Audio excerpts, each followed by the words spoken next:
안녕하세요. 이승훈부동산 연구소입니다. 오늘은 6월 넷째 주 뉴스 키워드를 한번 살펴보겠습니다. 국회는 도심 공공주택 복합 사업에서 입주권 제한 시점을 기존 2월 5일에서 국회 본회의 의결일로 수정했습니다. 해당 법안은 이르면 이달 말쯤 국회 본회의를 통과할 전망입니다.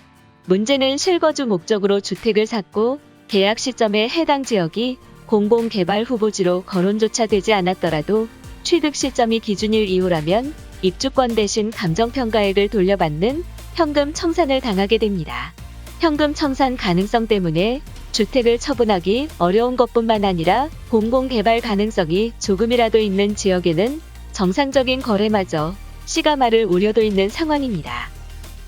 또한 입주권 지급 시점을 미룬 조치가 단기적으로 투기를 부추길 것이란 우려도 나오고 있습니다. 사업 후보지로 발표된 곳에 수요가 집중될 수 있다는 점입니다. 이 때문에 국토부는 입주권 지급 기준을 계약일이 아닌 소유권 등기일로 규정했습니다.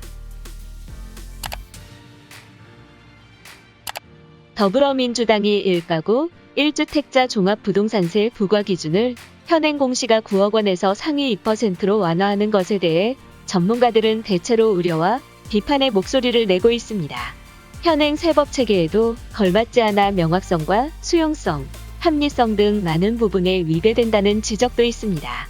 또한 이날 1가구 1주택자에 대한 양도소득세 비과세 기준을 9억 원에서 12억 원으로 상향하는 안도 결정했습니다. 하지만 실효가 크지 않을 것이란 시각이 지배적입니다.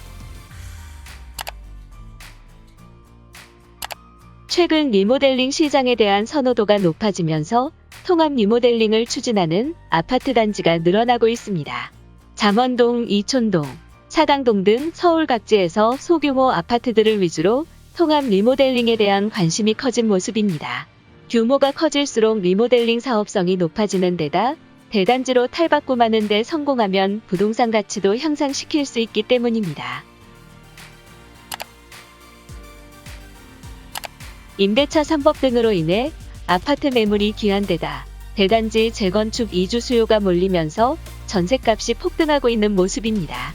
이 같은 가격 상승은 경기도 등 수도권까지 영향을 미치고 있습니다. 서울 아파트 전셋값은 2019년 7월 첫 주부터 지난주까지 대기주간 오름세를 보이고 있습니다. 2년이 넘는 기간 동안 꾸준히 전셋값이 상승한 것입니다.